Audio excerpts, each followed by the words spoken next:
Albon off. The red flag has now come out. He got damage, he got damage. And they've red flagged the race. What?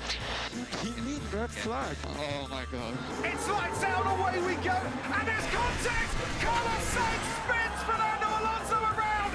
And there is Esteban Ocon and Pierre Gasly out of this race too. It's chaos.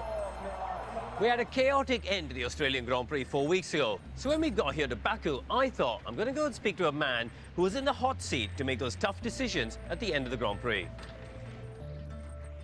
Liz, thank you for having us at Race Control. Let's use the opportunity to talk about the most recent Grand Prix in Australia. Lots to talk about the end of that race in particular. Yes. You're in the hot seat every Yes. weekend. First of all, talk to me about the decision about the red flag towards the end of the race when Kevin Magnussen had that shunt. With Kevin, we had a lot of debris reported on the track. The decision to go red flag for that one was just the cleanup will take longer than 10 minutes. And it does not make sense to run for 10 minutes behind a safety car. And is there a clear mandate that as much as possible we want to have the end of the race under green flag, you know, with the standing start because it's better for the spectacle? Because that seems to be some of the criticism that comes your way. And I do prefer to have a green finish as well. For us, it's always safety is key, and that's the only decision-taking process. So then we have the restart.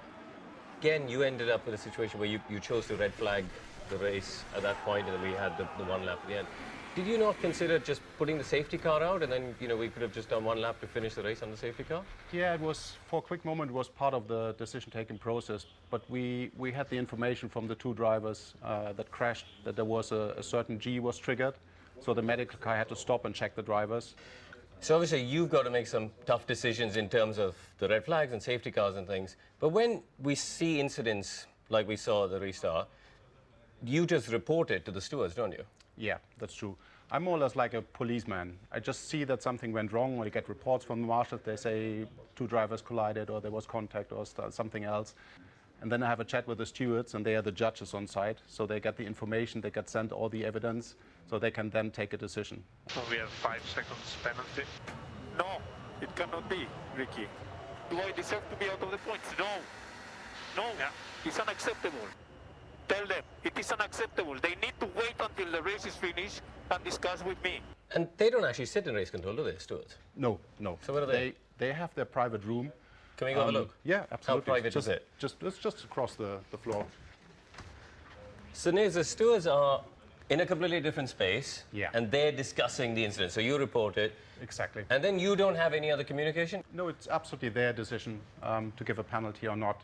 So they have everything we see in race control here on these big screens. They're connected with a radio, so I can talk to them. I can tell them, okay, here's an incident, or could you please have a look at that, and come back with that feedback. We got 4 of them, including a former race driver. Do you guys review things after the event? Because, for example, I watched the Australian Grand Prix from the commentary box, and I saw Logan Sargent run into the back of Nick de Vries at the first gun. I thought, that's got to be a slam dunk. He's just driven into the back of him. The teams can ask for us, or they can protest. This is something they can do after the race, or if they come up on the radio and say, hey, could you please have a look at that because there was a driver pushing my driver. We all had those things that happened after the restart. We put that as one general topic as noted, because we've been quite busy in race control to sort out how to continue with all of that. So I moved everything to the stewards. So we're from the police to the judges. Exactly. So I forwarded everything to them, made it their business, so they could come back to me and say, okay, we have a few cases where we want to see a penalty, and obviously there was no need for a penalty. Okay. Listen, thank you very much for your time. It's been great. Thanks Thank a you. lot.